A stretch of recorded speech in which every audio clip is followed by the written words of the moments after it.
Welcome to this September 21st council meeting. We will call the meeting to order, and I think Councilman Emerson has the invocation to be followed by the Pledge of Allegiance. So please rise if you're able. Thank you, Mayor, and looking for my invocator here. Okay, there he is. Okay. This past week, September 18th, was the 74th anniversary or the birthday of the United States Air Force. So I thought it appropriate tonight that Cadet First Class Cole Resnick, a former Topekan, and now the commander of Cadet Squadron 39, the Jedi Knights at the Air Force Academy, would give our invocation. Cole's mom and dad are Michael and Kathleen Resnick, and he's a 2018 graduate of Warsman Rule.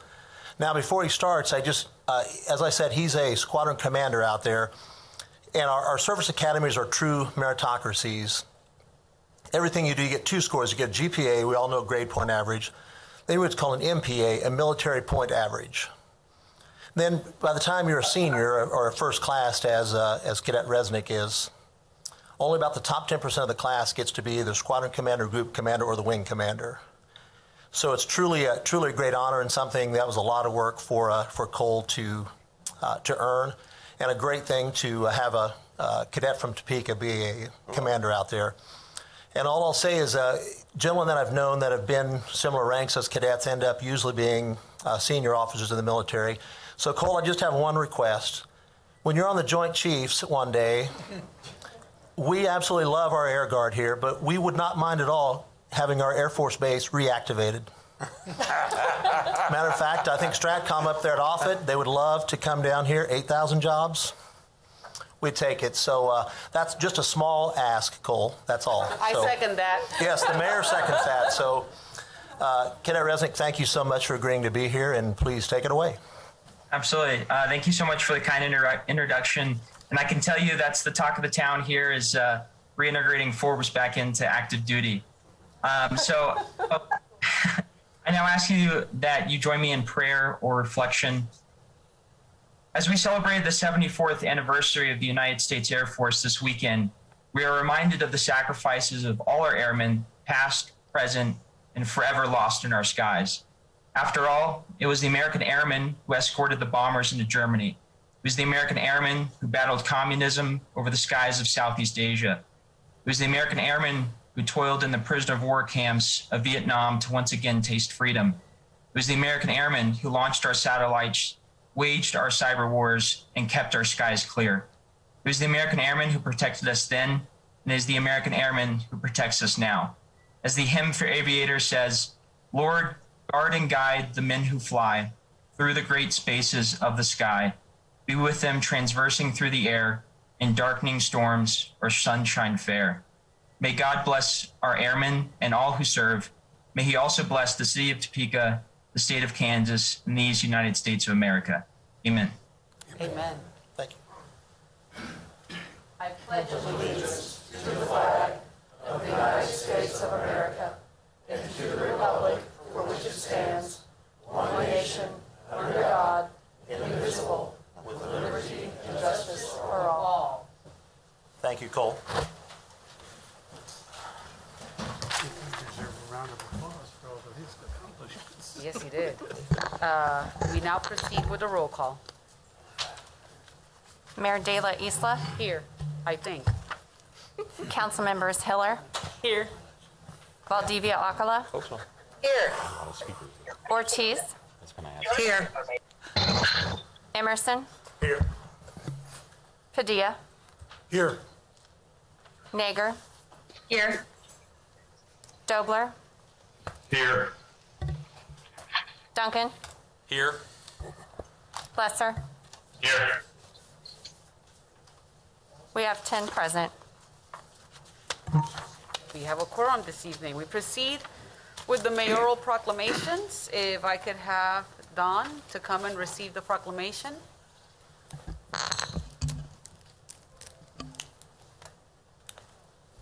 The person here to receive the proclamation of National Recovery Month. I'm Crowder. Okay, so if they're not here, I will read it. for everybody to hear. Our proclamation this evening is for National Recovery Month, and it states that whereas in this year, 2.3 million people aged 12 or older received specialty treatment for an illicit alcohol use problem in the past year, and 32 million adults aged 18 and older received mental health services in the past year. Whereas the focus of National Recovery Month this September is to celebrate all the people who make the journey of recovery possible by embracing the 2021 theme, Recovery is for Everyone, every person, every family, and every community. Whereas Recovery Month, people become more aware.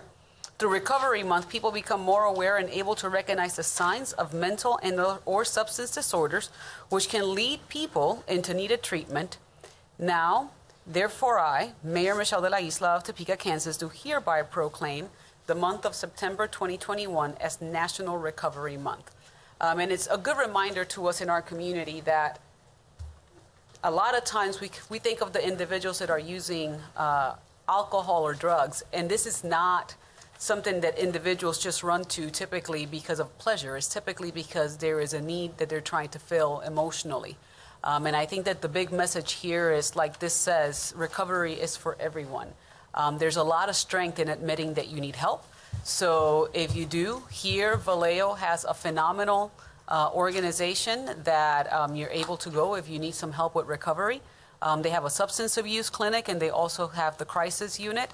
So please know that there's help in your community. And it's not about judging. It's about being there for you when you need it most. So with that, we move on to the appointments, if the clerk would read. Item 3A is a board appointment recommending the appointment of Dominique Gutierrez Sr. to the Civil Service Commission to fill an unexpired term ending September 21st, 2025. Item B is a board appointment recommending the reappointment of Corey Den to the Topeka Planning Commission for a term ending September 30th, 2024. Item C is a board appointment recommending the appointment of James Tobabin to the Topeka Planning Commission for a term ending September 30th, 2024. Item D is Advisory Council reappointment of Kim Dietrich to the City of Topeka Americans with Disabilities Act Advisory Council for a term ending September 30th, 2023. We have heard these individuals that seek appointment to these boards. The mayor does not vote in this instance. What is the pleasure of the body? Motion to approve. We have a motion for approval by the deputy mayor. Do we have a second? We have a second by Councilman Emerson. Any comments or questions? If I may, Mayor. Absolutely, sir. I would just like to thank everyone who is up for an appointment for any of these boards. Thank them for stepping forward and volunteering to do the work with the city. I think it's important that we have community members who are willing to take on these duties. And especially I'd like to thank my friend Dominic Gutierrez. I'm always on a recruiting binge, and I've been talking to him for a little while to get him to come on to the Civil Service Commission. I think he has the experience that will serve us well, and I appreciate everybody's acceptance of this nomination. Thank you very much. There's no further comment. We proceed by voting. Council members Ortiz, Yes. Emerson, Yes. Padilla, Yes. Nager, Yes. Dobler, Yes. Duncan, Yes. Lesser, Yes. Hiller, Yes. Valdivia Acala. Yes. We have 9 voting yes. 9 voting yes, the motion carries. I do believe that we have Mr. Gutierrez, who is smiling in the back. If you could please rise. Then, Corey, please stand up so that you could be recognized. And also Mr. Tobabin is here as well. Thank you, all of you, for your dedication to our community. It is important for us to have the diversity of members in our community with all of your expertise, serving to help our community get better. We appreciate you. Thank you.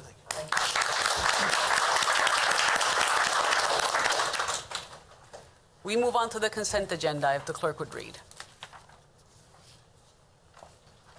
Item 4A is an ordinance introduced by City Manager Brent Trout authorizing initiation of condemnation proceedings to acquire fee title to construct an elevated water storage tank, project number T-281055.00. Item B are minutes of the regular meeting of September 14th, 2021. And for item C, there are no applications. We have heard the consent agenda. What is the pleasure of the body? Mayor, I move approval. We have a motion by Councilman Emerson. Do we have a second? Second. Second by the Deputy Mayor. Comments or questions on the consent agenda? Seeing none, we proceed by voting. Council members Emerson, Yes. Padilla, Yes. Nager, Yes. Dobler, Yes. Duncan, Yes. Lesser, Yes. Mayor De La Isla, Yes. Council members Hiller, Yes. Valdivia Acala, No. and Ortiz. Yes.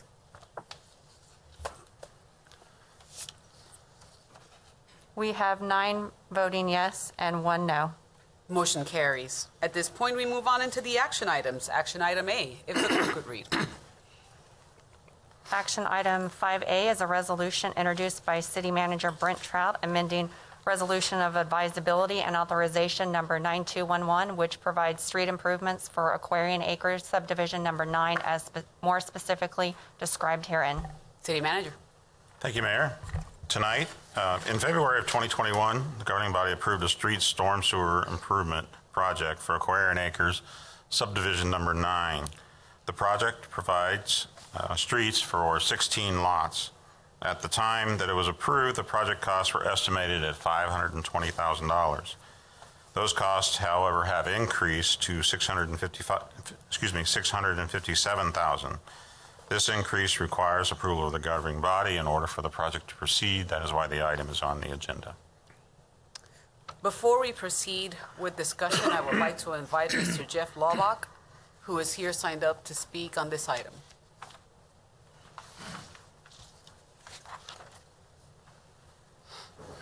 Good evening, Jeff Laubach, SBB Engineering. Just here to answer any questions. Unfortunately, some of the prices have increased, so that's why we're here asking for the request to increase the budget. Here for any questions. Questions for Mr. Laubach or for City Manager? Councilman Emerson. Thank you, Mayor. Not a question, Mr. Laubach, but for the city manager or city attorney, these costs are completely borne by the people who have purchased the lots, correct? And they will know that? Correct. All right, thank you. Other questions? Councilwoman Nager. Thank you, Madam Mayor. This is just a general question, but what parts of this project have proved to be more expensive than we previously thought? For instance, asphalt, that went up about 30%. Some of the earthwork on the project was a little more than anticipated, and then concrete and everything else has gone up. So it's just a little bit of everything. So A general increase across the board? yeah. Okay, thank you. Other questions? Seeing none, what is the pleasure of the body? Move approval. We have a motion for approval by Councilman Emerson. Do we have a second? Councilman Lesser seconds the motion. Do we have additional comments or questions? Seeing none, we proceed by voting. Council members Padilla, Yes. Nager, Yes. Dobler, Yes. Duncan, Yes.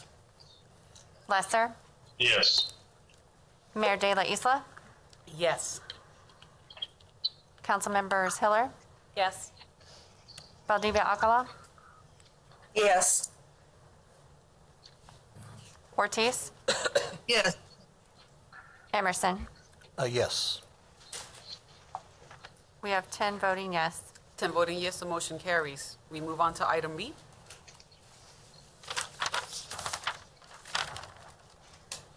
Item 5B is a resolution introduced by City Manager Brent Trout establishing a date for a public hearing concerning the adoption of a plan pursuant to the Neighborhood Revitalization Act, KSA 12-17. City Manager. Thank you, Mayor. So tonight we have an item on discussion for action for setting a public hearing for this neighborhood revitalization plan. The item was brought forward initially as a discussion item a few months ago, and we presented what the plan was. Since then, we've met with the other taxing entities that were required to visit with regarding this particular item to see whether or not there are any objections to it. That has been completed, and therefore we're asking to set a public hearing, which would be at the next council, the October 12th governing body meeting. There are, however, a few changes that we're interested in proposing, and I'll have Director Bill Finder come forward and present those changes, and they relate to some development that needs to be allowed to be continued into this program. So, Bill? Thank you, Mr. City Manager. Good evening, governing body. As you heard, we did make the rounds, had received very good comments and support from all the taxing entities of those that wanted to meet with us. The other comments that were alluded to here, we did receive from Frank Mead, who was in the midst of a self-storage development out on near Croker Road and 21st. We find these very reasonable.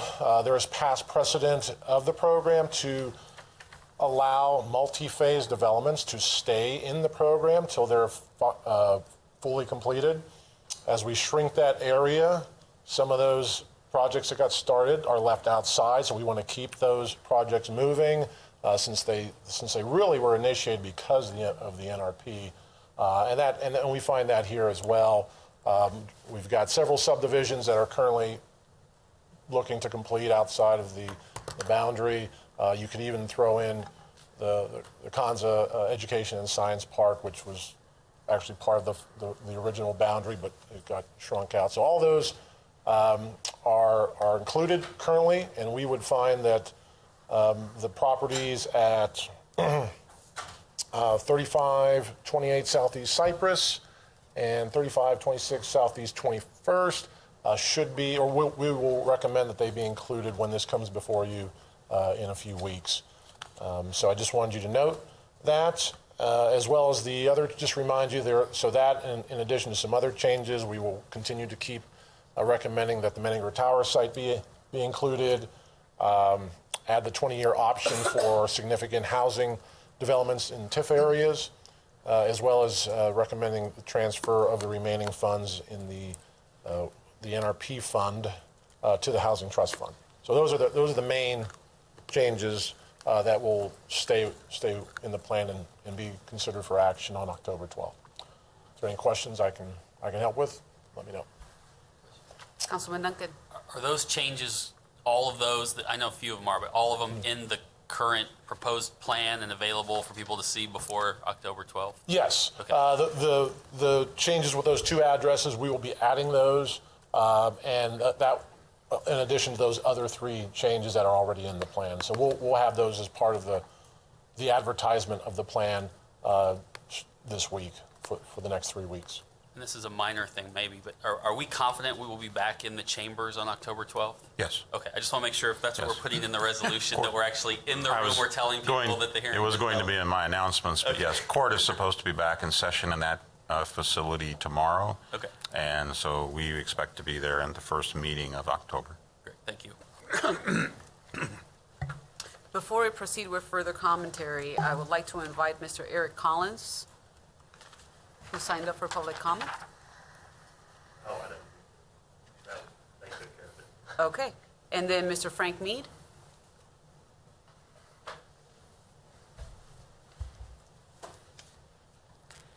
Yes, I'll try to be brief because you've just heard what we've asked for and it's done.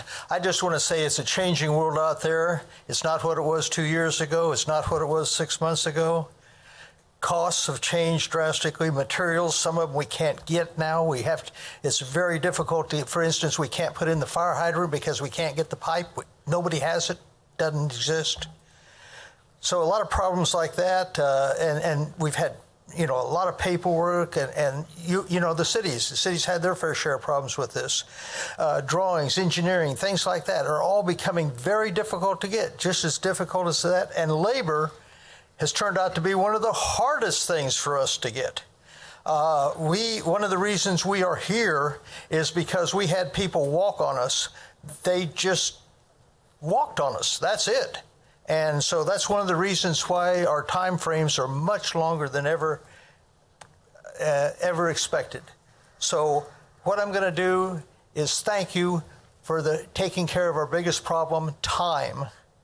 I want to thank you for giving us more time to get the things done. I appreciate it very much. Thank you. Thank you. Additional questions for our staff? Mayor. Councilman Emerson. Thank you. Not a question, just a comment. I just want to thank Mr. Finder and his staff. This is exactly how it should work. Something's proposed, it has an impact on someone, and you guys work with them to mitigate that. So I really, really, really appreciate that. Thank you. All right. What is the pleasure of the body?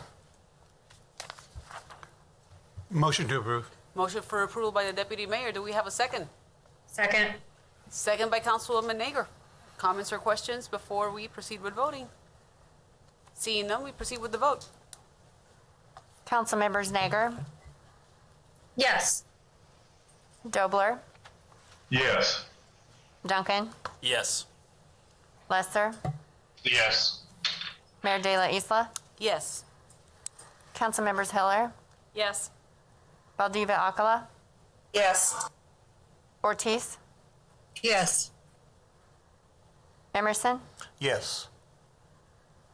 Padilla. Yes. We have 10 voting yes. 10 having voted yes, the motion passes. We move on to item C, if the clerk would read. Item C is a resolution introduced by City Manager Brent Trout to demolish the White Lakes Mall structure. City Manager. Thank you, Mayor.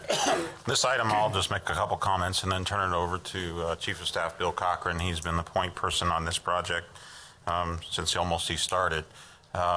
This is a project that has been going on for a great period of time, and we really felt that at this point it was time to move it forward for consideration of the governing body. What I'll do is turn it over to Bill and let him cover the salient points of what we're requesting. Bill? Thank you, City Manager, Mayor, and Council.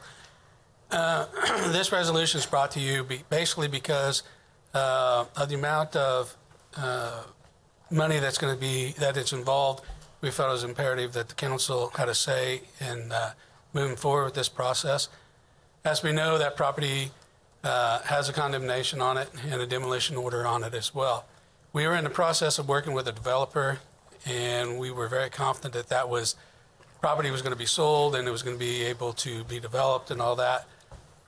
In meeting with that developer a couple weeks ago, it became obvious that revenue sources for them was not going to work out to where it'd be profitable for them to make that move. And we had given them and been working with them on a deadline. That deadline come and went, and we wanted to be in a position at that time to move forward to take action on the White Lakes Mall property. And that's where we are at this point. All city staff has worked very diligently to put together a plan that will be enacted first thing in the morning if this resolution is approved. And again, this resolution is just our effort and our responsibility to give you guys due diligence and provide whatever information you may need to make the decision on giving us this authorization to move forward. If everybody's okay, we have several individuals signed up for public comment, so before we enter our deliberations, I would like to call them up. The first one is Marcus Clark, who's on Zoom. Thank you, Madam Mayor, to the body at large. Thank you all so much. I just want to say thank you. As a resident of District 5, White Lakes Mall sits in my district. Personally, my wife and I were just going about our daily errands and came down past it, and we see the fencing. We see it's prepared for demolition, and just really can't wait. The buzz is created in our community. It's been an eyesore, and it's creating a buzz in that to knock it down without even really knowing what's going up. Folks aren't even really sure of what's going to follow it. They're just excited to see it coming down. And so I want to say this on record as well. I hope that this is a signal to all of our property owners who become delinquent in any way, that this is the first of us taking back our community pride, and letting folks know, if you're not willing to help us be aesthetically playful, then let this be a signal to you that we're ready to take and hold folks accountable. So thank you all so much for the work on this project, and we're really grateful for it. Thank you for your comments. Mr. Henry McClure.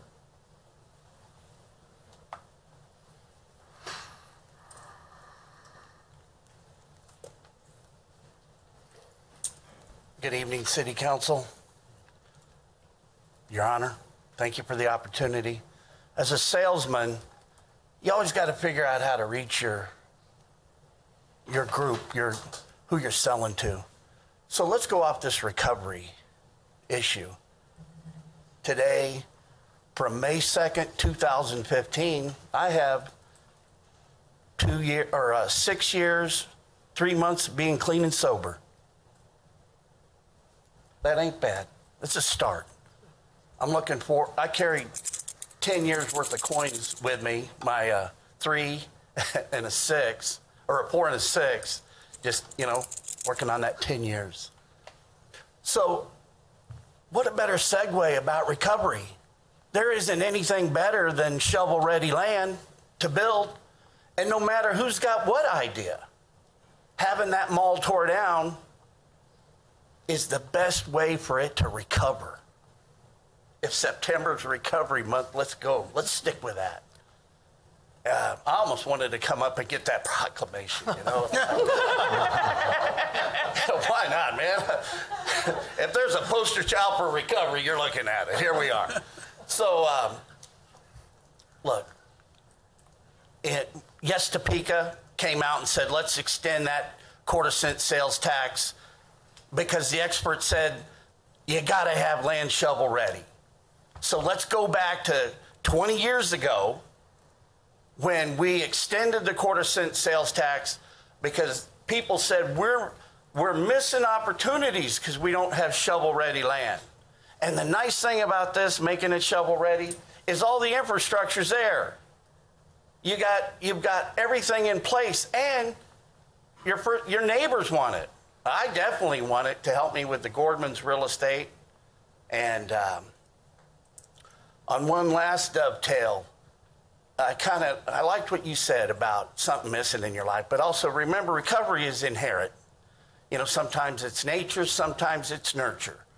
My dad was actually Army Air Corps, and he trained to drop the atom bomb.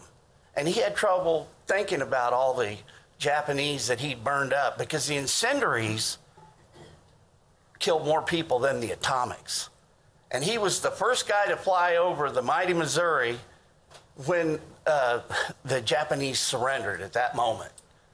And, my dad had, that haunted him. So I've done my best to integrate the Army, the Air Force, and recovery. And really, I hope that you guys vote positive. It will be good for the city, because it will just open it up. At the end of the day, it will open it up because people lack vision. And it's a lot better to go up there and look at a piece of dirt than what you got there today. And it will also give everybody a fair shake in the neighborhood to get the benefit of that eyesore being gone. So I hope you all vote for it. And thank you for your time. Henry, proud of you. Good work on your recovery. Well, let me tell you, I didn't have anything to do with it. I'm telling you, there's a higher power. Amen. John Parker Jr.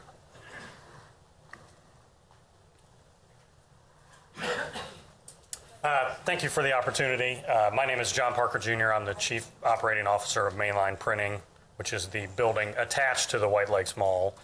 So I'm here on behalf of the company and the Parker family to strongly urge that you guys go through with this and pass this with a yes vote.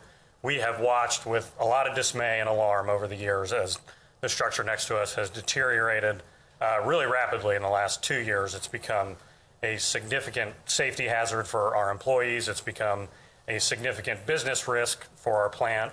And it's, as has been alluded to already, it's a significant eyesore for the community. And so this is the right thing to do. We thank Mr. Trout and Mr. Cochran for stepping up and the city stepping in, which is, it's been a long and winding road leading to this probably inevitable outcome, but that's what I'm here to say, and thank you guys. Thank you for your comments. Mr. Joseph Ledbetter.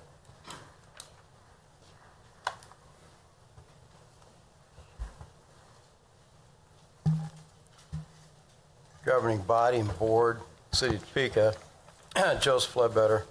I stand in support of this resolution completely.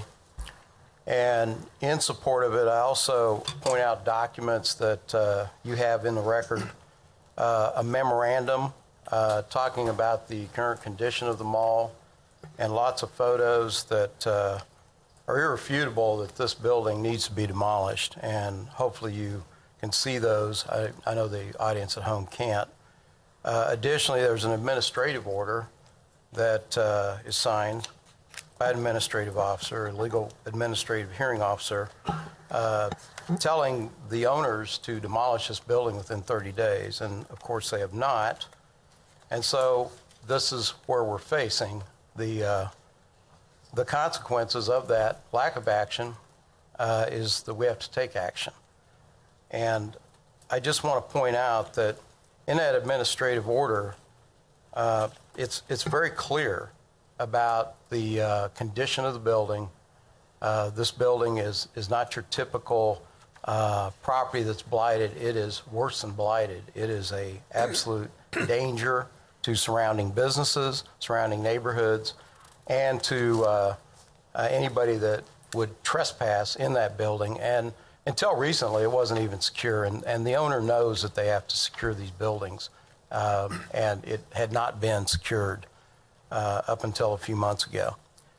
I'm part of the South Topeka Boulevard Task Force. I've worked a lot for Momentum 2022. I've worked even as vice chair of the Place Committee at one time, and I've been intricately a part of trying to address the blight in this community. And by far, this is the one that sticks out the most, literally, because of its size and because of where it's at, its proximity. It's very strategic to the southern gateway of the city. Many people going by this building every day, minimum of 20,000. That's probably just on Sunday. Both ways, it is seen by many, many outsiders as well as our own residents. So even if we just think of our own residents, I think that the majority of people, if you polled them, would say, I don't want this here anymore. They've had their chance to rehabilitate it. Now it's even burned out, and we've got to proceed. So I would hope that you take action and proceed in a positive manner to demolish this building, series of buildings that need demolished according to the order and according to the memorandum talking about how unsafe it is and the condition that it is. And these documents are of record, and you have them. Thank you. Thank you for your comments. Mr. Scott Gales, your Zoom is very realistic. It is, isn't it? Thank you, Madam Mayor. My name is Scott Gales. I'm the president of Architect One.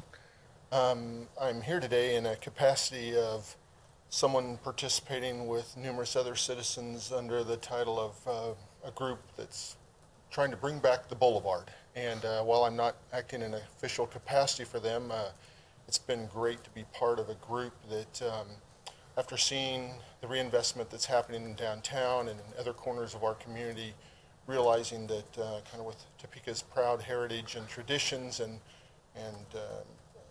the boulevard itself was something that kind of ties the east and west and north and south part of our community. It's something we all have some ownership in. You know, we all drive along it or cross it or participate in some activity adjacent to it or shop on it or fill up our gas tanks in our cars and what have you. And so we rarely do any of us have a visitor that comes to town that doesn't at some point enter at the north end or the south end of it. And you know, one of the things you hear in a common conversation in our group is that but for White Lakes Mall down on the south end. You know, that is one of the first things people see and the first impressions they get when they come to our community. So we're very excited about the opportunity that this would be a clean slate possibility and open the doors for, you know, we like to talk about inspiration and vision and, you know, giving the right impression of what Topeka really is, not just the passerbys. So we're very excited for that, for the group to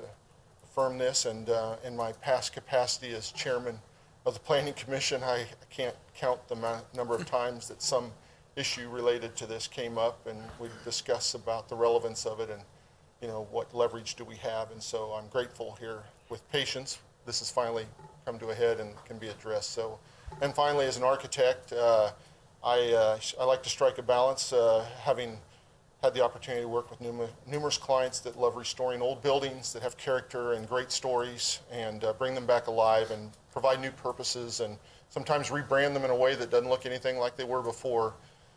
It's been one of those buildings that has been challenging to rethink in our current kind of utilization of it. How can we really effectively use it? And does it have a higher and better use? And I'd like to think of that location that there's other ways to use the property. And so I'm excited. I appreciate an opportunity to share my opinion and wish you guys good luck in your voting. So thank you. Mr. Pavarnik.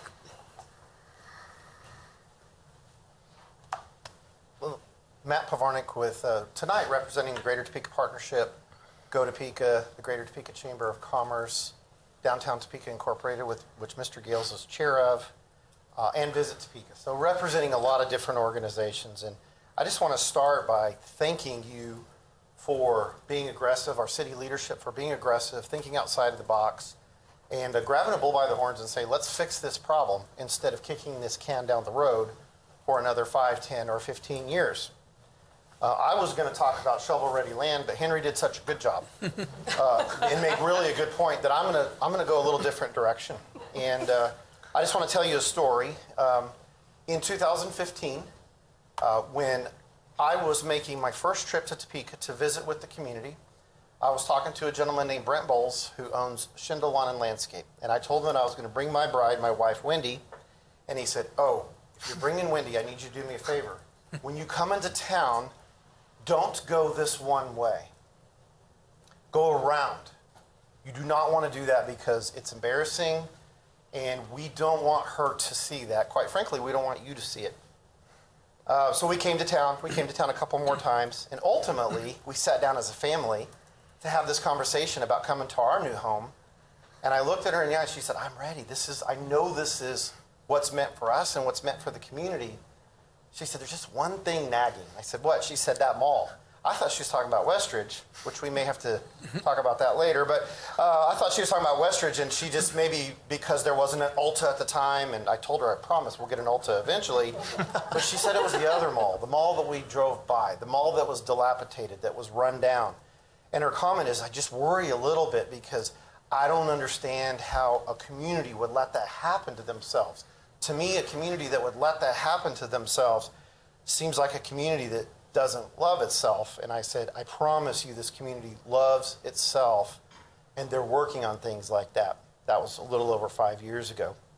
In 2017, we started working on our holistic community strategy, Momentum 2022, and we surveyed our citizens. And one of the findings that we surveyed our citizens, and I'll just read it, 2.1.5, expand and pursue options to address blighted properties and ensure responsible ownership. A consistent theme to emerge from the public input process is that underutilized and blighted commercial and residential properties have a significant impact on Topeka, Shawnee County's aesthetics, vibrancy, safety, and well-being. Input participants noted that vacant and or abandoned commercial buildings and dwellings are prevalent in many areas of our community. Notably, many key corridors and gateways into the community are lined with outdated shopping centers and other buildings that residents described as eyesores. These factors can have a significant negative impact on how residents and outsiders alike perceive the community.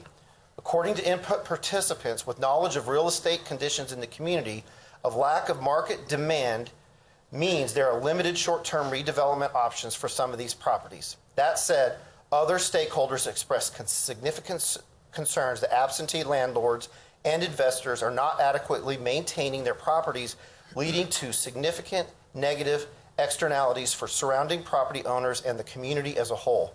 Topeka Shawnee County can take actions to address these issues and improve community aesthetics without waiting for development pressure to build on underutilized properties in the community, a process which could take years or even decades.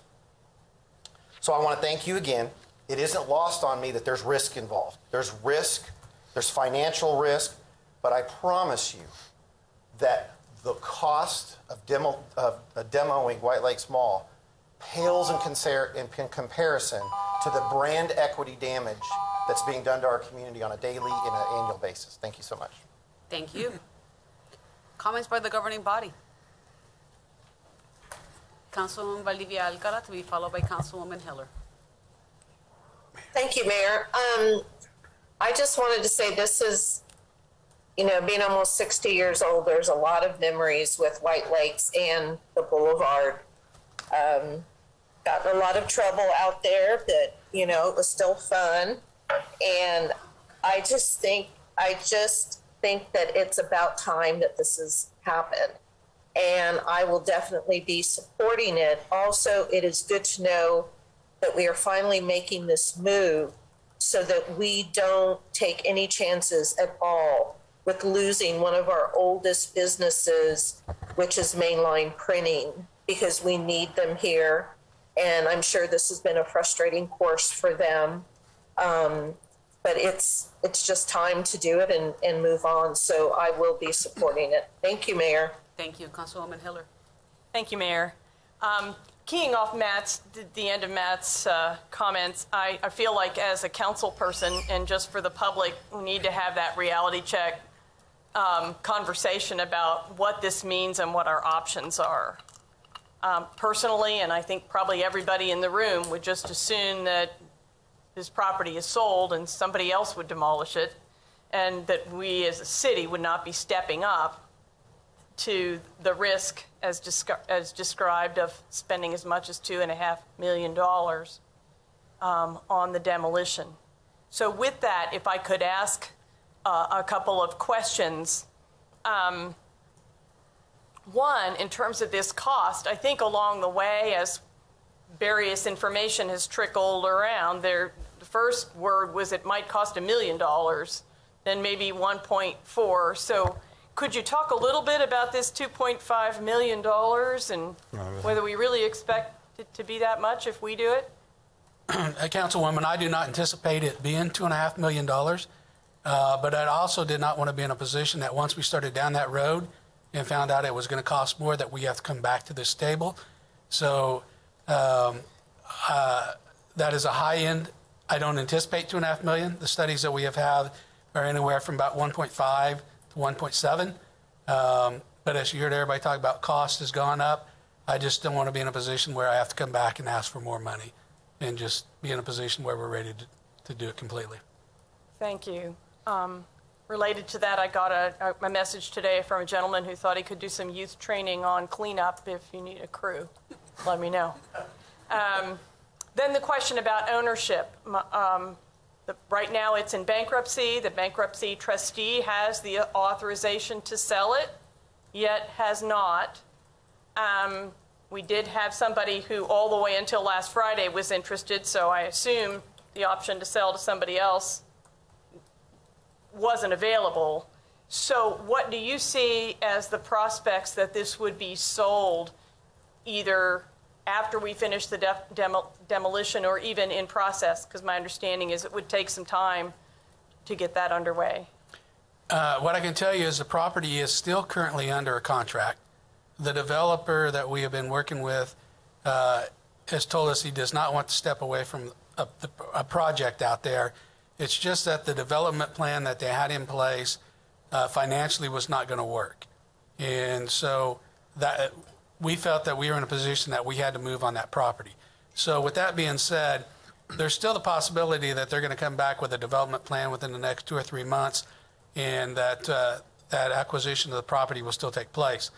The best thing about this, even though it's a risk, is that the demolition fees can be rolled into the acquisition fees of when somebody purchases that property and they go to get incentives. And so it is a risk up front, but it's also a risk that has very positive upsides that when this property is sold or whatever.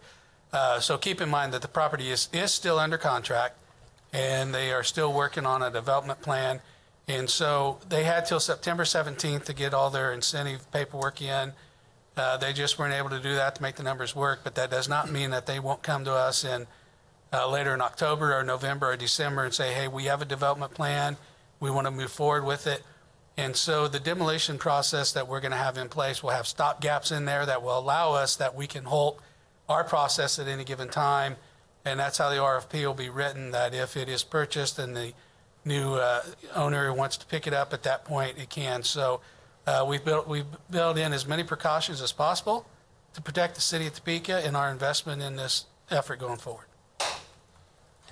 If that prospective buyer fell through and we have those kinds of expenses for the demolition, in your opinion, or I can look for nods around the room, we have lots of developers here, is it likely that we would find a buyer that would then pay off that lien and pay that kind of money for the property? Yeah, what will happen is, as they said, shovel-ready dirt. If you have a developer and they make that purchase and they apply for all the incentives, that acquisition fee, it doesn't matter who the developer is, those acquisition fees would be tied to that, and so the city would still be able to get their money back. And I'll add, a previous interest in development of that property prior to the one that currently has it under contract, I asked why they backed away from it. This was over a year ago, and they simply said, we have too many unknowns with the site being in its current condition with the building there. Okay. I asked them if they would have moved forward with the project or more likelihood of moving forward the project had it been a clean location, and they stated yes. So for them, the unknowns that existed by having the building still standing were an impediment for them to consider development. So having the site cleared gives us a better chance, I believe, to have an interest for someone to take this. All of our development agreements that we would look at, the language would have included a requirement to demolish this building. So we're not looking to do anything that we wouldn't have asked any developer to do. We're simply deciding that we're not going to wait any longer in that process and simply move forward with it. And if at some point during the process that changes where we actually have someone to move forward with development, those same actions are going to occur. Thank you so much. If I can switch gears and ask one more question. Yes, ma'am.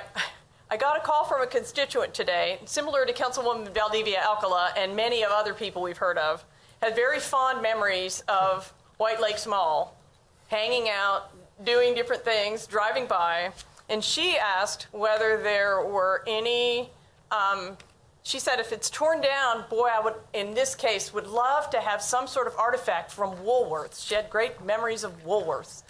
Are there any salvageable items that could be salvaged for all these people with these great memories that you know of? I would say at this point, probably not. That was my guess too, but I told her to ask. Unfortunately, because of the condition of the property, and I think this is also one of the things when Mr. Parker Jr. was speaking about the safety of employees and stuff like that, there have been a lot of people in and out of that building, and at this point I'd venture to guess there's probably nothing of value per se. But with that being said, once we get in there, if we do find those things, that I'm sure that the city would be very willing to work with citizens to bring back those fond memories. I'm looking for an orange Julius cup there you myself. Go. There's probably a whole bunch of them. Thank you so much. Thank you, Mayor. Deputy Mayor. Thank you, Mayor. I appreciate all the comments. I want to take this time to thank City Manager Trout and Chief of Staff Cochran for all the work that they have done on this early on. And we kind of set our goal and a focus to make this a task force effort to reach where we are today. We had a lot of support from fellow council members, Emerson and Duncan, and also from County Commissioner Mays for our efforts and keeping this at the top of the pile so it didn't get lost in everything else that you are tasked with. Keeping all those entities talking to each other updating. I think it's very clear that for many reasons that have already kind of been mentioned, continuing to have that building there not only embarrassed the city, I think it put us in a position that the first time somebody got seriously hurt in there and injured themselves, then everybody would have been asking, why didn't we do something about this sooner? And I think it just takes, I don't think that previous efforts were not effective. I just think that maybe the opportunity for it to happen didn't present itself as it does to us right now in this body and the condition that the governmental body is in right now to be able to move forward in this fashion. So I think for us to let this go by would haunt us for years to come. And I think seriously, I'd be ready to organize a parade around that block when it starts to come down. So I will be speaking in favor and supportive of the efforts. And again, thank you to everyone on staff who has worked so hard to bring it to us. Thank you. Thank you. I'll just add my comments that this used to be my district. And I remember when one of our areas in the Topeka Boulevard corridor was being rehabbed, I asked one of the developers that I was working with if he would consider that site. And it was really interesting that at that point in time, the problem that we had was that bankruptcy was new, and we needed to wait to figure out the default so that we could actually then take over any properties if we had that opportunity. So, Deputy Mayor, I also want to say thank you, because when you took over the district, it was imperative for you that that area and that region, all of those conversations kept taking shape, and the work that you have done has been phenomenal. Thank you. And to see that we are here today, that we have as a council the great opportunity to make this happen, not just because it's good for our community, but also because we have a responsible owner right next to it that deserves us doing the right thing. It's time. It's time. So I'm really thankful for the staff for pulling this together, for the partnership, for working so hard with our community to make sure that this happens today, and for the team of the Revive the Boulevard that you guys have put together. It's amazing, and this is going to be a great moment for our community. You got a hand. You have 3 hands, I think. Oh, 3 hands. All right, we'll start with Emerson, we'll go with Nager, and then we'll go to Lesser. And Ortiz. And Ortiz was first. Ortiz was first? Get Ortiz first. Sure. Go ahead, number 3. Forget about Emerson. Ortiz, come on. Isn't that something? Thank you, Deputy Mayor, or thank you, Mayor.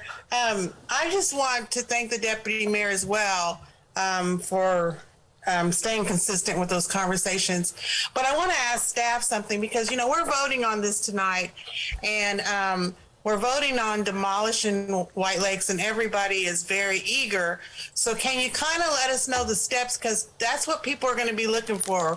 So, you know, in a couple of weeks when it's still standing, in a couple months, or, you know, whatever. Understood. People are going to wonder what's going on, because this is what we voted for. So can you kind of go through the steps for our constituents, please? Yes, thank you for that opportunity. Bill? Okay, so what I'll tell you initially is we would really be looking at a December date for demolition.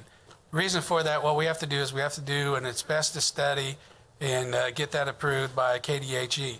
One of the things that we have to do is we have to pump water out of the basement. The basement's about 10 foot deep. It's solid water. They're anticipating that being about 7 to 10 days to get that pumped out. So once we do that, then we can get in there, get the asbestos study done. Then we put that out for bid to remove the asbestos. That'll take about 30 to 45 days. Once that happens, then we can then start moving into the demolition phase. And so I would anticipate towards the end of the year before it's actually gone. And I do have a timeline that I can send you. I'll do that here in just a couple minutes, but that outlines that all.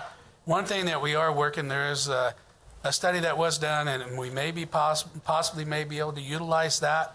GTP in partnership with Mainline Printing did do an asbestos study early last year, and we're still working on seeing if that one can work for us. If it does, that'll knock off anywhere from 30 to 45 days in that whole process. So I'm not giving up hope on that, but just to give you the honest timeline, that's kind of what we're looking at. Thank you. Councilman Emerson? Thank you, Mayor. I also wanted to thank Chief of Staff and the City Manager for all the work you've done, but I want to single out two entities, though, to really thank. Well, three. Bring Back the Boulevard Group has done a lot down there in that entire corridor, and there's, 75 people on that have been cooperating. So that's been a great and refreshing thing. But I also want to thank the Parker family. I've now gotten the opportunity to go twice and tour mainline printing, and it's amazing the equipment they have in there, these multi-million-dollar machines, and I think you just had a couple more installed, and you would not believe the stuff they do in there, how sophisticated an operation that is, how many jobs, good-paying jobs, manufacturing jobs in our community those are. And you guys have been saints, and thank you, Mr. Parker, and your entire family. And lastly, the Deputy Mayor, it's a broken record here tonight, but Mike, I've been in probably 20 meetings over the last 3 years with you on this issue. Met with different people coming in, had different visions, what can we do, how can we fix this, and you've been really steadfast, and I know it's your district, but it's been great. I really appreciate all the work you've done. Thank you, and I appreciate your support and work out there, even when you're driving that machinery out there, cleaning everything up. It's been really exciting to work with everybody who's interested in this. Thank you. Councilwoman Nager. Thank you, Madam Mayor. I just wanted to extend my thanks to the staff of the City of Topeka and to all of the constituents who have been working so hard on this. I know that this has been a project we've all been really excited about and really working on for many, many years. My connection with White Lakes Mall was always Center Stage Dance World. It's where I started dancing at the age of 3. And over the decades that I danced, you could see the building crumbling around us. And so I'm really excited that while it holds so many good memories, that we're all very excited to move on, to shed this particular part of history and to create something stronger. Thank you for the opportunity to be a part of moving forward. Thanks, Madam Mayor. Thank you. Councilman Lesser. Thank you, Madam Mayor. I too want to thank the staff, all the staff that has worked really hard and diligently on this. I want to offer a thank you as well to the Parker family for their patience. Being a small business owner, I certainly understand the frustration of having your livelihood in a situation where you never knew when it was going to go up in flames because of something that you couldn't control. So truly appreciate their patience and to Bill Cochran, who upon basically given the reins on this, basically did not accept no for an answer, and so thank you to all you individuals, and obviously I will even thank Padilla, like I said, like everybody else did on this. But the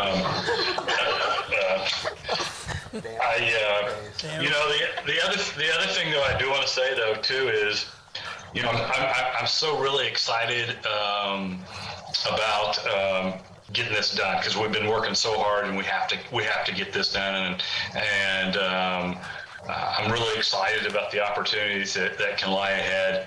But Christina actually kind of brought something, that I had actually even had made some notes earlier too, and there's some sadness too.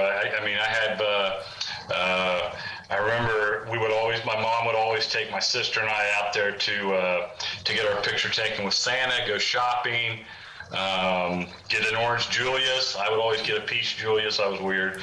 But I even remember seeing Star Wars in 1976 across the street after we did that on Christmas Eve. So my first job after I got fired, one of the 15 times from working for my father was working for Hot Dogs and More, and so I got a lot of cool memories. So I can't see in there if Tim Rencher is in the.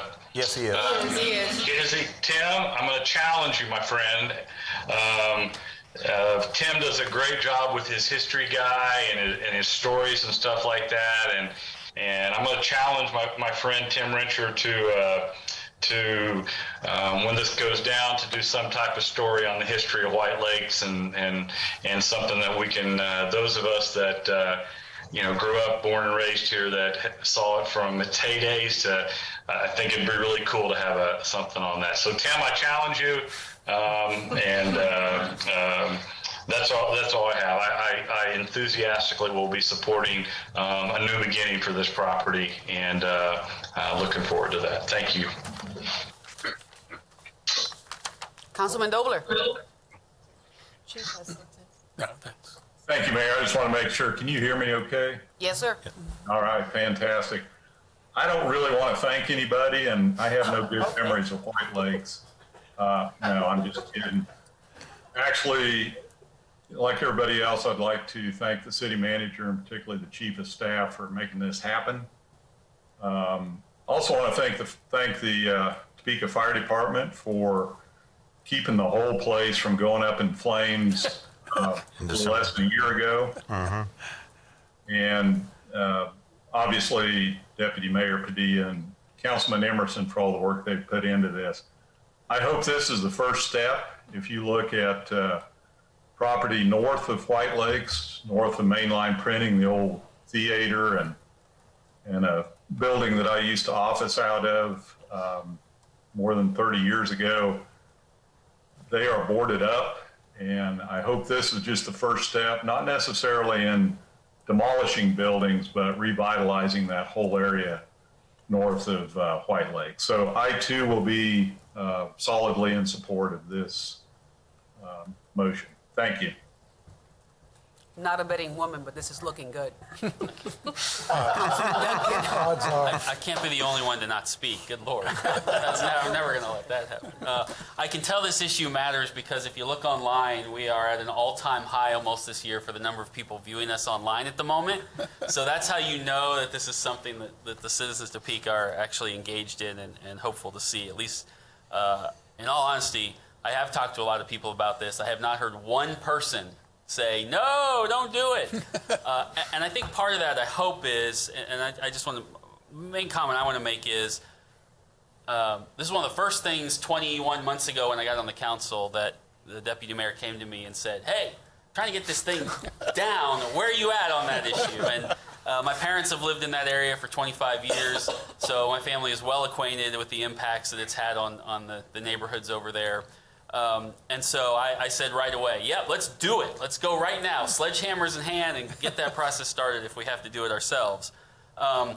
Whether there's a buyer on the horizon or not, I would support this tonight because I know it's easy to look at it as a $2.5 million expense, but the reality is it's $2.5 million investment in a prime area, and I hope, well, I know we don't want to go demolishing half the city to some degree. I think we have some other areas that this could be done in and some other properties that we need to be aggressive like this because I think we will find that not only will we recoup these dollars both in direct sale of that property and against liens or whatever process we use, but whatever ends up back in those spaces will more than pay for the investment in that area. And so this is an easy one for me because I do view this as an investment in our community, not as a cost we have to take on today as much as it sort of does lean that way a little bit. So thank you very much, Mayor. Staff. I just want to say in the ending here, I didn't know a lot about mainline printing when I started this project, but I'm going to tell you, when I went out there and met Mr. Parker and Mr. Parker Jr., I walked into the conference room and there was all these labels and stuff sitting on the table, and I thought, man, you guys know how to party.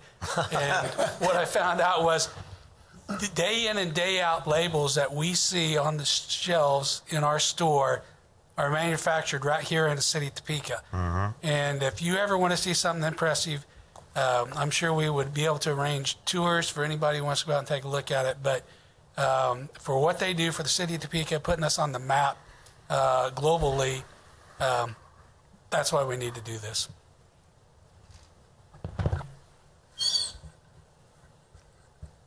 I think the mic just dropped. What's the pleasure of the body? Motion to approve. Motion to approve by the Deputy Mayor, second by Councilman Emerson, since he's been Yes. so involved in this as well. Happy to. And I think that Ms. Stanley and I had a conversation, and things that we know that are going to be unanimous, I could ask anybody opposed. There is no opposition, therefore the motion carries. Is that correct? That is correct under Robert's rules, yes, Madam Mayor. All right. The motion carries unanimously.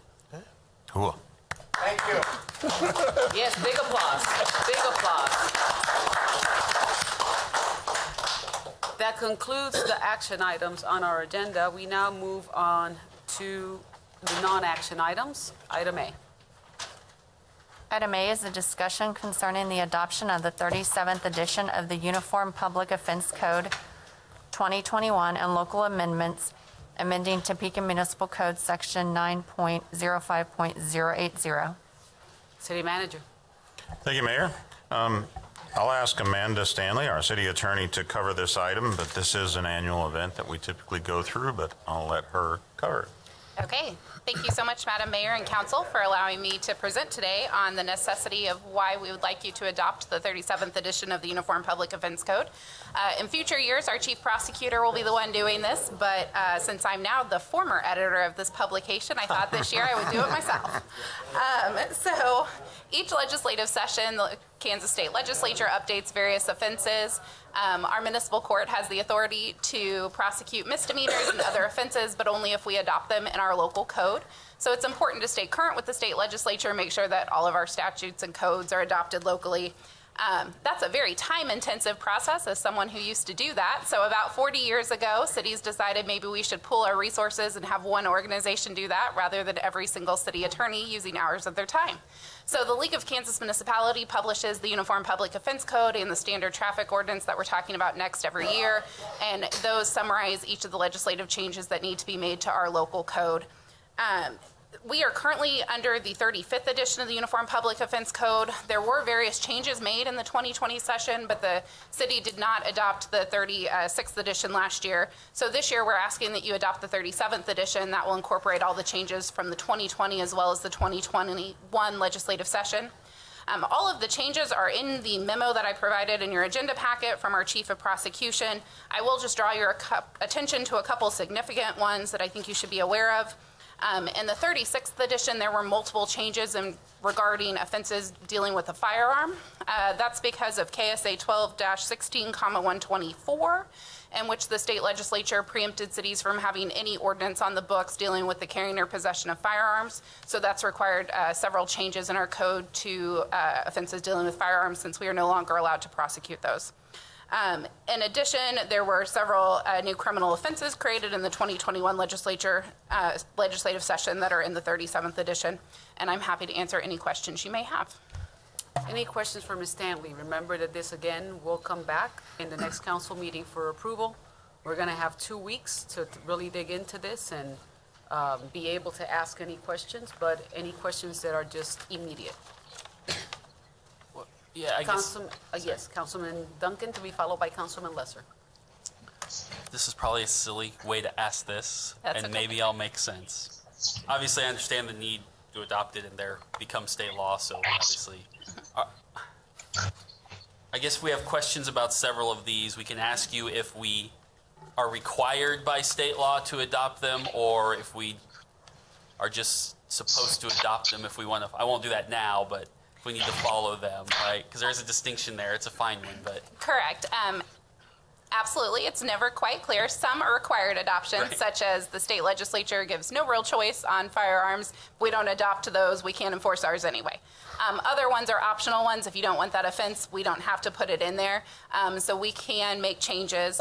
We do also have several local amendments that we recommend that are in your memo as well. So for example, we have our own dangerous animal ordinance, so we don't adopt the state version because it's not required. We keep our own. So if you have a specific question about any one one of those, I'm happy to answer them one-on-one or at whatever time you would like. Perfect, thank you. Councilman Lesser. Amanda is my friend. Amanda is super talented and so much smarter than I am, but she has the same mistake that I made when I first got when I first got on. So a piece of advice, my friend, slow down because my head is spinning. I apologize. I definitely talked too fast.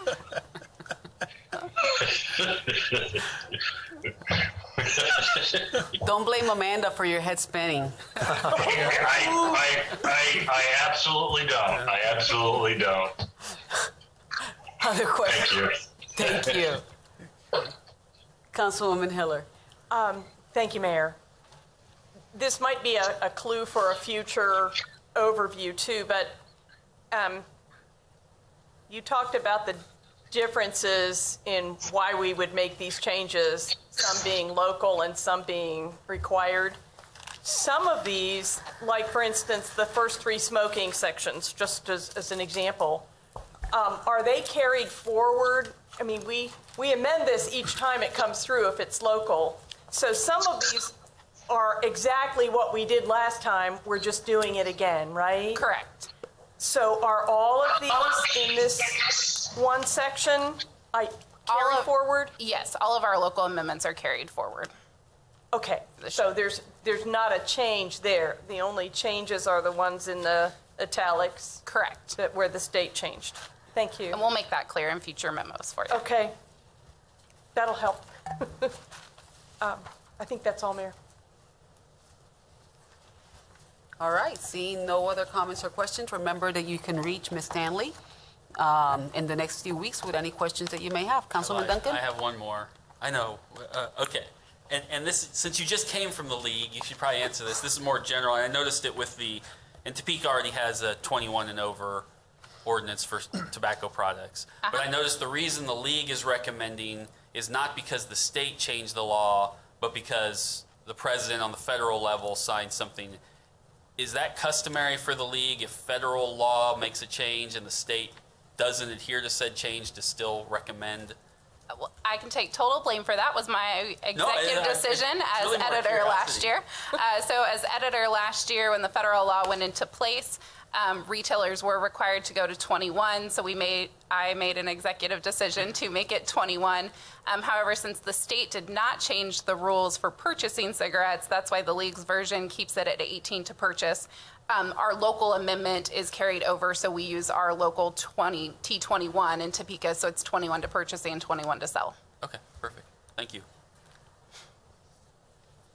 Okay. Thank you very much. We move on to item B, if the clerk would read. Item B is a discussion concerning the 2021 Standard Traffic Ordinance and local amendments amending Topeka Municipal Code Sections 10.15.010 and 10.15.020. City Manager, should I just call on Amanda? Yep, it's Amanda's turn again. Okay, and I will work harder to be slower this time as I go through it. So you have before us very similar to the last recommendation, except this one deals with the standard traffic ordinance. Every year, the state legislature tinkers around in the traffic code, and so we have to make various amendments so that we have consistency in our state with the state statutes. There were no changes in the 2021 session because it was short, COVID, and they didn't have time to mess with traffic. And so there were no changes in 2020, but there were several changes that were made in the 2021 legislative session. So we are asking that you adopt the 48th edition of the Standard Traffic Code. I would draw your attention to some significant changes that were made. The first one is there is now a state law dealing with funeral processions. These requirements govern both the operation of vehicles in a funeral procession as well as pedestrians and how you have to interact. I draw your attention to this primarily because we have in our Topeka Municipal Code rules for funeral escorts at the time. We've analyzed those. Those are not in conflict with the state law, so we do recommend you keep both the municipal code sections as well as the new state law procession requirements for funerals. In addition, there is a brand new traffic code this year that I think the public should probably be aware of that works to protect our municipal utility workers. It's a brand new move over statute. So if you see a utility worker or a telecom worker on the side of the road, please move over on your vehicle. It is now a traffic offense to not do that in the issue of safety.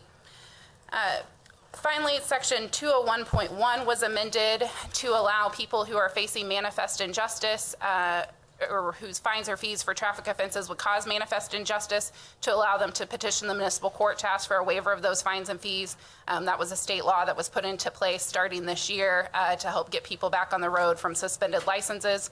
So that was adopted in this code as well, so that people that are truly struggling and having an inability to pay those fines can petition our courts for help with relief on that.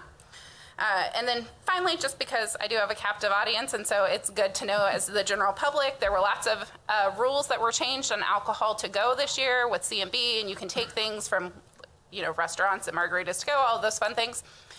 They did not change transportation of liquor laws this year. It somehow got missed. So if you're taking your alcohol to go, it is still supposed to be in the trunk of your car or where you cannot reach it from your driver's side.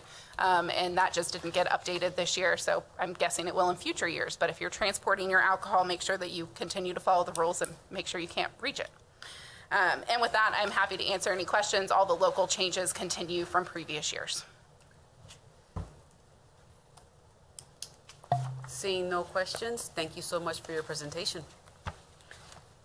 Item C, if the clerk would read. Item C is a discussion concerning private towing of abandoned vehicles, adding new Topeka Municipal Code Section 10.25.080. City Manager. Thank you, Mayor. This item actually was brought forward by Councilwoman Ortiz as it relates to a change that she talked with a constituent regarding that has a business that is a towing operator. And so I would turn it over to her to make any comments reference this item. Councilwoman Ortiz. Thank you, Mayor. I would like to call Mr. Arredondo to the stand if I could, Mayor. Absolutely. He can explain this a lot better than I can. All I know is he's got 30 cars in his possession that he can't get rid of without this ordinance. Is Mr. Arredondo there? Yes, he is. He's at the podium, ma'am. Mr. Arredondo, the floor is yours. Thank you. Thank you, everybody, for hearing me. The main thing I want to get across is that this isn't something new. It's something we've been doing. I'm just asking that the city updates its ordinance to match the state statute. We currently are towing cars off private properties, apartment complexes, grocery stores, private residences, anyone that has a problem with an abandoned car, no tags, flat tires, just ends up there. Who knows how it gets there. And currently we tow them and we're storing them. It was brought to my attention by the Highway Patrol that the city ordinance did not meet the state statute per Wichita adopting the state statute. That's how I assumed that they found out. So I'm just asking that we update the ordinance to match the state statute. There is pricing that's involved that you guys are in control of. The pricing I suggested matches the non-preference towing list, but can be changed as you agree or see fit. So that's the main thing, and I'm open to any questions that you may have. Okay, any questions? Mayor, if I may? Yes, ma'am. Mr. Arredondo, will you talk about how, I want you to talk explain a little bit about how you're called by the manager to come and get the car and kind of that procedure and how you get stuck with the car. Can you elaborate a little bit on that? Sure. We get phone calls from places that want us to tow vehicles off. Sometimes they give them a notice that it needs to be repaired or it will be towed off the property, like for apartment complexes, example. But mostly residences or businesses that have a problem with the vehicles being on their property. They'll call us, we'll come out and we'll tow them. We'll call the police department, let them know where we're towing it from, give them all the vehicle information and who authorized us to come on the property to tow it. And then we'll take it to our place, we'll store it. I believe the state statute says 15 days before we have to give certified letters, written notices to the last registered owner. And that's as far as we can go right now. So I do have about 30 to 50 cars on my property. Luckily, I don't want to say that with the pandemic, but with it being slow, it stopped a lot of that going on. But I do have several cars. I know there's other towing companies, 3 or 4 that I've spoke with about making the changes that I know do the same work that I do, that are in support of this. They've had the same issues. They just run out of space. And it's hard to tell our customers that we can't come and tow a car off your property. We're full. We have no way to dispose of unclaimed vehicles. Some people pick their vehicles up and pay their fines, tow bills. But for those that don't, they just sit on our property. As of this point, we have no way to dispose of them, either by auction or by taking them to a recycling yard. Thank you, Mayor. Thank you. Councilman Duncan. So clarify that, and really I'm asking because I honestly don't understand the process, not because I'm quite. So right now, outside of giving notice and basically storing this vehicle, you have no way to dispose of it eventually, or this would allow you to speed up's not the right word. That sounds too aggressive, but I mean shorten that process of when you could dispose of it. This would allow us to fall within what we're currently doing for any non-preference. Okay. Like an accident call. If it sits on our property for so long, we have to send out certified letters and notify them that if they don't pick it up, that it'll be disposed of, auctioned off, that sort of thing. So this would allow us to follow that same process instead of, which we shouldn't have to do, maybe go through a long court process to obtain a title or something like that. And then are you currently allowed to charge any of the fees that this ordinance would outline, or currently you're not allowed to charge those same parameters? Currently, we're charging fees. We've charged fees this whole time that have been in accordance with the non-preference, because since the Highway Patrol notified us, there's nothing in place. So that's just kind of as my company, what we've done is we've just gone along with the non-preference fees. Okay. Great. Thank you. Councilwoman Hiller. Thank you, Mayor. So is the issue the lien? I mean, is the reason you can't, quote, sell them just because you want to make sure you're going to get your money back and you need to be able to put the lien on the vehicle to make sure you get first dollars? Well, first off, I mean, we don't always make a profit off the car. Sometimes if the scrap value is low, it costs us money to dispose of them. But of course, we try to do this for profit. Sure. But I guess I'm not understanding exactly what you're asking. Well, what's written here is that you need the issue you need us to pass is to allow you to put a lien on the vehicle. It's the specific wording according to the state statute and what I've been advised by the Highway Patrol at the inspection station that goes over our paperwork that we turn in for these types of vehicles, or any type of vehicle that is towed off that we have to do a possessionary lien affidavit on. The wording, our wording for the city has to match what the state statute says. They've kind of outlined it and says if you want to do this in your city, you have to adopt what we say here. So the city, there's ordinances and resolutions in place that cover what we do. However, they don't match what the state statute says to satisfy the Highway Patrol to allow us to get titles or title paperwork to sell or dispose of these vehicles. I see. So it's getting in the way of you even being able to have a title. Yes, these cars are we can still mail the paperwork out to notify people that we have their cars, but that's where we stop at. Unless they pick them up, we cannot do anything with them unless we go through a long process of maybe seeking a quiet title from a judge or something like that, as any normal citizen could do. Okay, if I may, city attorney, does that match up? Yes, in order to have a lien, state law requires our ordinance contain very specific items, and that's what's reflected in this ordinance that has been prepared at the citizen's request. Okay, thank you. Councilwoman Valdivia Alcala. Thank you, Mayor. I just had a quick question. I may have missed it. Mr. Arredondo, what is your business address? 2900 Southeast 6th Avenue. Okay, got it. Thank you. You're welcome. Okay. If you have any other questions, please feel free to contact Councilwoman. I have questions. They're mine's for staff, so he doesn't need to stand up there and watch us all talk. Councilman Duncan. Okay, a couple questions. First of all, this was in our packet. What is this? I could take that if that's okay. So The ordinance was prepared, it has to reference what kind of fines and fees. So it probably should have been after the ordinance, but the ordinance incorporates Shawnee County's resolution of fines and fees for consistency between the city and the county. So the ordinance states that the fines are set according to that resolution. So this is Shawnee County's? Correct. And this is what we'd be adopting? You would be adopting the ordinance that adopts those fines and fees by reference. Okay. And that actually goes to my second question.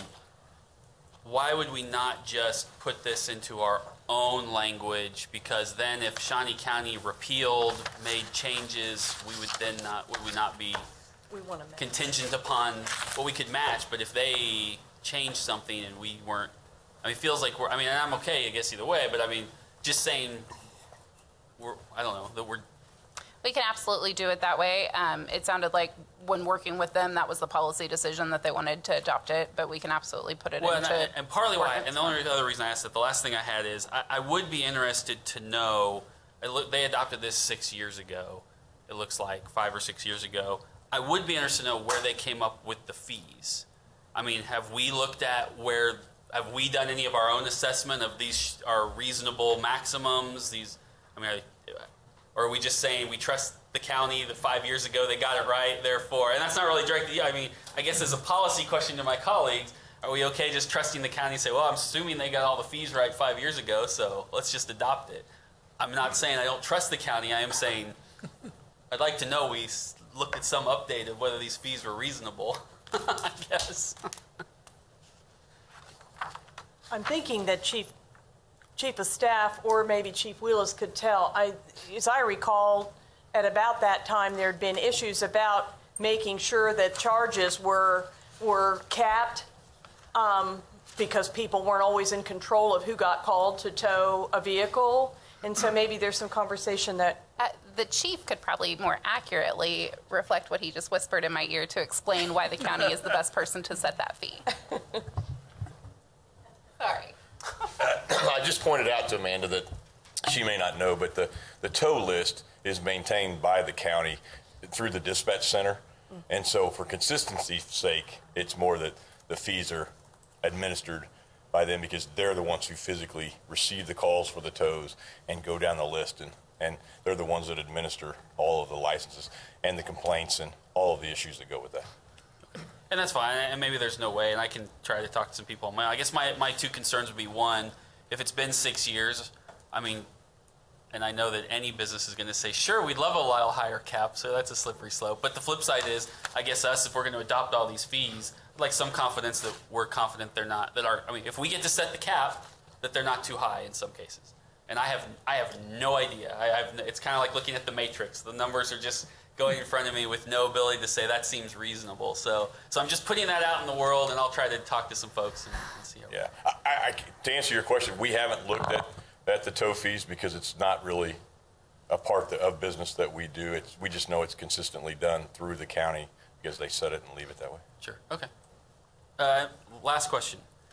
Part of this state law says that within 2 hours, the police department has to be notified.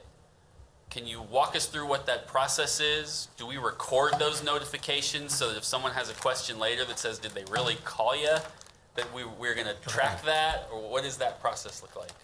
Again, it's actually a very simple process, and it's centralized in the Shawnee County Communications Center because that information they call in, the police department has a login at our front desk as well. But those are the two repositories of the information because those are usually where the inquiries go.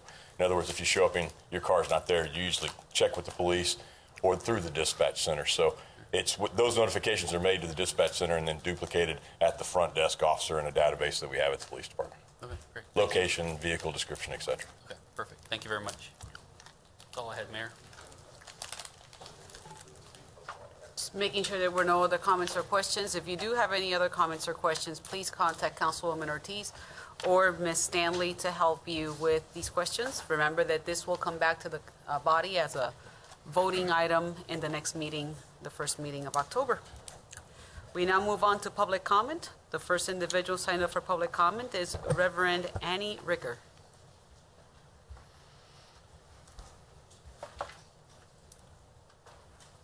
Reverend Dr. Annie Ricker.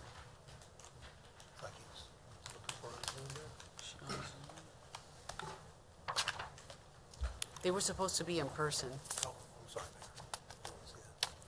Okay, Kristen Miller via Zoom. Hello, everybody. I would just like to thank you for having me this evening. I'm Kristen Miller, and I first want to thank you for voting to demolish White Lakes, as I am part of the High Crest neighborhood, and that has been an eyesore for the bulk of my existence. So there's that. But I'm actually wanting to speak on investing in the infrastructure in High Crest. As living here, residing here my entire life, I've noticed in the last 3 years that we've had a lot of investments in our properties. We've noticed people are working on improving their homes. And it feels almost like it did in my childhood, where we're now neighbors again. We get to speak to each other again.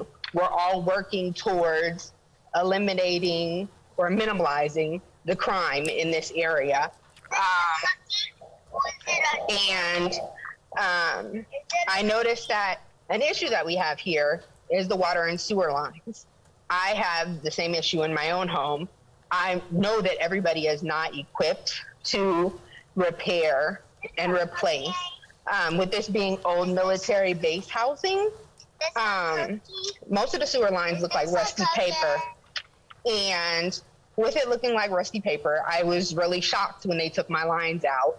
And I called Roto-Rooter several times to repair and replace and, fix. And that's not something everybody is capable of doing.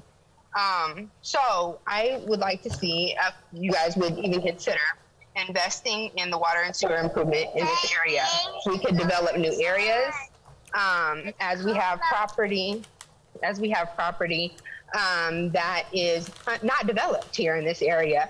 And it could become affordable housing for a lot of people. We have a lot of families here who would, I'm sure, love to move into the area if it was developed properly. And I know that it would also be a nice return for the city.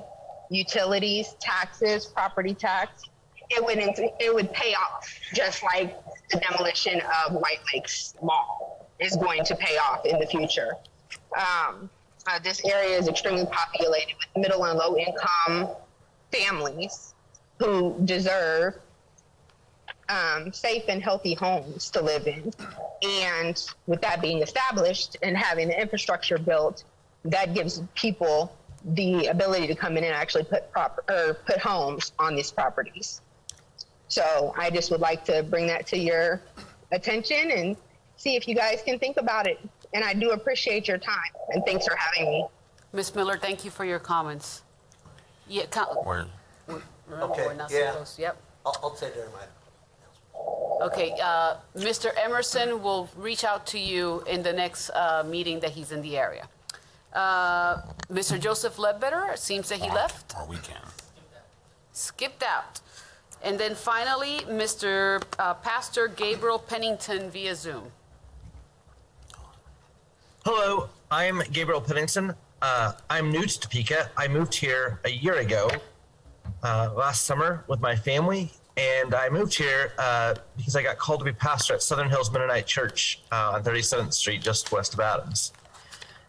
Through my time at Southern Hills, I've enjoyed living in Topeka and learning about Topeka. And one of the things that has caught my interest that's been exciting for me is the Housing Trust Fund campaign. So I want to speak in favor of that just briefly tonight. So through Southern Hills, the church I pastor and Topeka Jump, I've learned about all the steps and all the progress that's been made on the Housing Trust Fund campaign. And I also want to speak to, I think there's a lot of momentum, and I don't want to lose that momentum. And I think one way that we can continue that momentum is if the Housing Trust Fund campaign receives some money from the American Rescue Act funding, $5 million to act as a bridge until there's a sustainable source in the future. So that's something that I've learned about in my year here in Topeka, and I look forward to seeing that continue to gain momentum and affordable housing be an option in Topeka. Thank you for your comments. With that, we proceed with announcements. There's no announcements from the clerk because there's no meeting next week. City Manager? Thank you, Mayor. I just have a couple of items. I wanted to mention that we had 5 new recruits start in our police academy on Monday, so that'll help. Still need others that still have 26 openings within the police department, so still have a lot of work to do in recruitment there. There's a current academy that has 8 individuals in it that's still continuing. I think they got about another month left, Chief, in the current academy. Yes. In the October 14th. October 14th, they'll graduate and then transition to the FTO program. We also had 10 new firefighter recruits start the academy on Monday, and that is also good news to bring up their numbers as we go forward. As was mentioned earlier, we will be back in the governing body chambers for the October meeting. I have not been over to see the final proof. Chief of Staff had a meeting over there with the judge earlier, and he peeked his nose in there and said it looks great. So I'm looking forward to getting over there tomorrow and seeing it, and look forward to letting you all see it when we get back in session there, first meeting in October. And that's all I have. Councilman Emerson? Thank you, Mayor. First of all, just in response to the young lady who asked about sewers in the Highcrest area, I don't know if she was around when they did this, but the city just 3 or 4 years ago did an extensive project in that area where they went in and lined almost every sewer in that area. Those are the sewer mains. Now, what she was talking about was there is a thing, and it's shocking if this is what they did, but it's called Orangeburg pipe. That was put in a lot in the 1950s, kind of the era a lot of those houses were built, and it's a pressed paper product. And over time, especially with exposure to hot water, it eggs and it ends up squashing down. And that is a significant issue in that area. That's an individual house thing. It's hard to know if the city can or should, but it is. I mean, it's $5,000 to $7,000 usually when somebody replaces their service line. So wanted to let her know that. And I hope if Councilwoman Ortiz would turn off her sound and picture for a second, I would like to say happy birthday to Topeka High, 150th. Oh, yeah. Why did I say it? It's not Highland Park, but it's still a darn good school. So congratulations in all seriousness. That's a great, it doesn't look a day over 149. So congratulations to Topeka High. And I'm sure others will have, I shouldn't have said anything, but anyway, thanks. Deputy Mayor? I'll pass. Thank you very much, Mayor. Councilwoman Nager? Thank you, Madam Mayor. I'm going to start off with my non-Topeka High news. But I was talking with the deputy mayor earlier today, and he said, "Did you make any signs?" And I said, "I will think of something." So per Deputy Mayor Padilla, I just wanted to make sure that everybody knew about the Our Modern Manor show house tours. They're raising money for Child Care Aware of Eastern Kansas, and their mission is to support the healthy development of young children by improving access to high-quality child care options and educational resources for families and early childhood professionals. As a newly minted aunt, this takes on more importance for me because I know that my little niece will someday be taken care of by her parents and by somebody else during the day. So this is a great opportunity to support a very good cause. Tickets are $5 and you can buy them online. The showcase house is actually, their handle on Instagram is Our Modern Manor, but it's at 1501 Southwest Westover Drive. And you can buy tickets online at Child Care Aware's website, or you can buy physical tour tickets at Red Door Home Store in Fairlawn Plaza, Linen Tree and Company more Porterfield's Flowers. This will be taking place this next weekend, and it is in beautiful District 6. I also wanted to thank Topeka High for everything it's done for me as a former student, a proud graduate, and now a featured speaker. I wanted to thank the Stuco and Historical Society for this wonderful framed lithograph. You can see how much light is being reflected in it right now, but I was very, very honored to speak in front of the in-person, the Topeka High seniors, the class of 2022, and the leaders, which include such illustrious alumni like our former council member and current county commissioner, Aaron Mays, and our mayor was there as well. So happy birthday to Topeka High. We have a full year of celebrating, and I know that Councilman Emerson will be so pleased to hear that. So thank you, Madam Mayor. Thank you. Councilman Dobler. I have nothing tonight, Mayor. Thank you. Councilman Duncan. Thank you, Mayor. Two quick things. The first is this weekend at TPAC, they are doing a chorus line. It's an all-local production, similar to what they did a few years back with Jesus Christ Superstar. All the proceeds support TPAC. You can still get tickets, so I would just encourage everyone to check it out. The second thing is there's some street repairs that have gone on in District 8, and everything from crack sealing to some mills and overlays. And so I appreciate all the work being done in the district on some of those roads that have needed it for a while.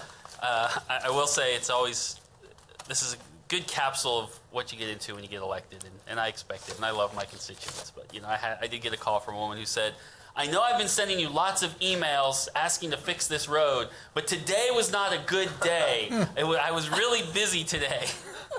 And so I told her, well, I appreciate the problem, but it's very tough to coordinate with an entire street's schedule to get these done. And so I do tell everyone, we are always sorry for the inconvenience, but the good news is most of these last about a day. The notices have been going out, which is good. I have been told by all the residents they did get the notices. And so we're doing our best, but I'm glad the work is being done, and I appreciate everybody's support over there on that. So thank you. Councilman Lesser. Nothing for me. Councilwoman Hiller. Thank you, Mayor. I do have some things because it seems that a lot of things are in motion right now, kind of along the pace of White Lake's mall issue. There are a number of events going on. The first one to just mention again is that we have done 3 of the 7 public input events for the Change Our Culture of Property Maintenance. There are 4 left. The 2 that will be in this room, both for walk-ins and for Zoom, are tomorrow morning from 9 to 11, as well as Thursday evening from 6 to 8. Then we have 2 more neighborhood-based hearings. One will be at Garfield Community Center tomorrow evening from 6:30 to 8:30, and the last one will be next Friday the 30th at Lundgren in Oakland from 6:30 to 8:30. We have had tremendous good ideas, what we'd hoped for, and encourage people to come with ideas and solutions for either process of what we have now with code compliance, maintenance itself, but also partnerships amongst departments and ways that neighborhoods and the community can both help to get our community where we want it to be and change that culture to raise and sustain the standards of our properties and our premises and our vegetation. So thanks to everybody who's come so far and the team, and we've had city staff, good community mix. It's really been great. Second, I'm not sure anybody from the city was on today, but the Greater Topeka Partnership did a DEI summit. Mike Padilla and I were on, but from the staff, I don't know. It was stellar, and I highly, it was taped, and there were some speakers that were excellent, and in terms of fundamentals that are not only fundamental, but state-of-the-art for all of us to look at, to approach DEI in our hiring, in our workplace and processes. They were stellar, and they will have the whole thing available, and I highly recommend people latching on to that. There's been quite a bit of buzz from Go Topeka and others plugging into some webinars that are coming up. Next City, which most of us are on the listserv for, is doing a great one that's based in Greensboro, which many people have visited, about housing, affordable housing, downtown redevelopment, and riverfront, the kinds of things that we're watching for. So, stay tuned for those, but it was exciting for me to put out the word a little bit and find out that a lot of people are going to be on board watching those. Also, I wanted to give credit to our colleague, Christina Valdivia-Alcala. She is partway through her series on housing and race equity. She'll probably talk about it more, but wanted to give her credit. They have 4 sessions completed and 4 to come as well. And last but not least, the 16th annual Aaron Douglas Art Fair is this weekend on Saturday, the 25th. Even with the construction on 12th Street, it is planned. They've adjusted their siting and should be nonetheless on the Grace Med side of 12th Street on that site. So 10 to 5 on Saturday, the 25th, for diverse and emerging artists and celebration of community. That's it. Councilwoman Valdivia-Alcala. Thank you, Mayor. Just also wanted to resend reminders out to community about the series of Changing the Culture of Property Maintenance, especially to the folks in my Garfield area and also in the Lundgren area. Your voice is needed to help push ideas forward. And if folks from District 2 or from any other district can't make, or were not able to make one in their district, there are the 2 public meetings at Cyrus. Also wanted to state that we have ongoing sessions that are still going on for the Housing and Racial Equity series that I've been doing along with some activists and citizens in Topeka. I do want to remind Topeka folks, along with colleagues, that the information that was the catalyst for this series was the information that came out of the affordable housing study that deals with specific inequities with Black and brown communities, also some of our LMI white community. And I just think with the feedback that we've been having from the participants is that they believe, and I believe as well, these types of dialogue are long overdue at the council level. And again, I'm going to state, we can tout all over the place. Everybody uses bragging rights for Brown versus Board of Education. Come visit here, come visit here. When we look at the housing study, we know that we still have issues that have to do with racial inequity. So on one hand, how are we going to continue to prop up folks to come and visit here from all over the country, Brown v. Board, if it is still so difficult for us to talk about the inequities that exist? And so the 3 that we have coming up are the human right for a living wage, elected officials and their accountability to you, and then the housing and racial equity brainstorming series. And the goal is on October 7th, when we have our last series, through a number of partnerships, we will be making a major art and social justice announcement with that. And we're really excited about that. So if you have questions about enrolling, please contact me at 233-7110, and I can certainly put you in touch on how to sign up. Thank you, Mayor. Thank you. Councilwoman Ortiz. Thank you, Madam Mayor. I just have one thing. Tony, repeat after me. Hoy, hoy, mighty Troy. He's choking, ma'am. All right. With that, we do have an executive session. If the city attorney would read the parameters. The motion would be to recess into executive session not to exceed 45 minutes to discuss an individual employee's performance pursuant to KSA 754319B1. The open meeting will resume in the Cyrus K. Holiday Building, first floor conference room, no later than 7:50, because you'll probably want a 5-minute break. The following staff are requested to, that would be 8:50, sorry, I can't read a clock. Requested to assist the governing body in its deliberations, HR Director Russell and City Attorney Stanley. We've heard the parameters of the executive session. Anybody opposed? Seeing nobody opposed, the motion carries unanimously. We now will recess into 5 minutes to give everybody a chance to stretch their legs, and then we will enter into our executive session.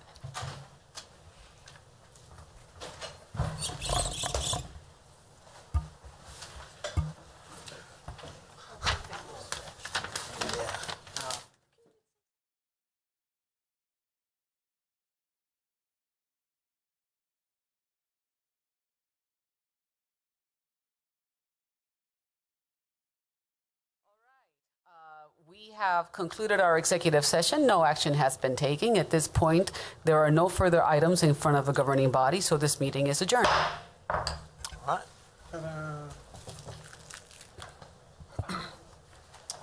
We out? No, not quite.